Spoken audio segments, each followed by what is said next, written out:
सर्वांना आदरपूर्वक नमस्कार। मी सौ अनुराधा भुसखट, शाखा परतवाडा, अध्यक्षा सावित्री शक्तीपीठ। तुम्हा सर्वांचे सावित्री न्यूज इंडिया चॅनलमध्ये हार्दिक हार्दिक स्वागत करते। केवळ अनुराधा भुसखटच नाही तर गेल्या काही महिन्यांपासून मी एका नवीन नावाने ओळखली जाते, ते म्हणजे फातिमा शेख। सावित्री शक्तीपीठ आणि तेजांकीकुर बहुउद्देशीय संस्था यांच्याद्वारा निर्मित ज्योतिबाची सावली सावित्री माऊली या नाट्यप्रयोगाच्या माध्यमातून महाराष्ट्रच नव्हे तर मध्य प्रदेशामध्येही महात्मा फुले या चरित्र नायकाच्या महान कार्याचा जनजागर घराघरामध्ये पोचवण्यास यशस्वी झालेलो आहोत।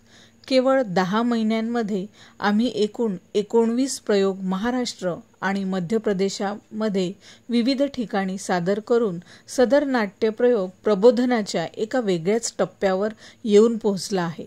या नाट्यप्रयोगाचा 17वा प्रयोग विदर्भाचे नंदनवन असलेल्या चिखलदरा येथे तक्षशिला महिला मंडळ चिखलदरा व क्रांतीसूर्य डॉक्टर बाबासाहेब आंबेडकर बहुउद्देशीय युवक मंडळ चिखलदरा यांच्या संयुक्त विद्यमाने आयोजित मानवता पर्व 2025 वर्ष 11वे मध्ये दिनांक 12 एप्रिल 2025 रोजी डॉक्टर बाबासाहेब आंबेडकर चौक चिखलदरा येथे मोठ्या प्रेक्षकांच्या संख्येमध्ये प्रस्तुत करण्यात आला। दिनांक 11 एप्रिल ते 14 एप्रिलपर्यंत मानवता पर्व 2025 मध्ये विविध कार्यक्रमांची रेलचेल होती। चित्रकला स्पर्धा, रांगोळी स्पर्धा, बाबासाहेबांच्या पुतळ्याचे अनावरण, प्रबोधनात्मक गीतांचा कार्यक्रम अशा अनेक कार्यक्रमांची रेलचेल होती आणि अशातच आमचा ज्योतिबाची सावली सावित्री माऊली हा नाट्यप्रयोग दिनांक 12 एप्रिल रोजी सायंकाळी 7 वाजता सादर करण्यात आला। कार्यक्रमाची सुरुवात डॉक्टर बाबासाहेब आंबेडकर यांच्या पुतळ्याला तसेच सर्व महान समाजसुधारकांच्या फोटोला हार अर्पण करून करण्यात आली। कार्यक्रमाला प्रेक्षकांचा उत्स्फूर्त प्रतिसाद मिळाला। नाट्यप्रयोगाला जवळपास 500 लोकांनी हजेरी लावली होती। अगदी पहिल्या प्रसंगापासून शेवटच्या प्रसंगापर्यंत प्रेक्षकांनी शांतपणे नाट्यप्रयोगाचा आस्वाद घेतला।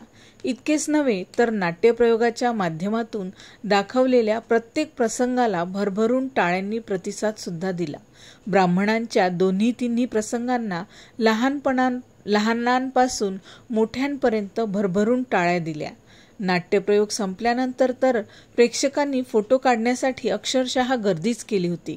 चिखलदरा येथील युवकांनी ब्राह्मणांपैकी दत्तोपंतची भूमिका करणारे योगेश रायजादे यांच्यासोबत रील सुद्धा बनवली। सदर नाट्यप्रयोगाच्या माध्यमातून समाज प्रबोधन तर होतच आहे, पण प्रेक्षकांचा जो भरभरून प्रतिसाद मिळत आहे त्यामुळे आम्ही सर्वच नाट्यकलाकार भारावून गेलेलो आहोत।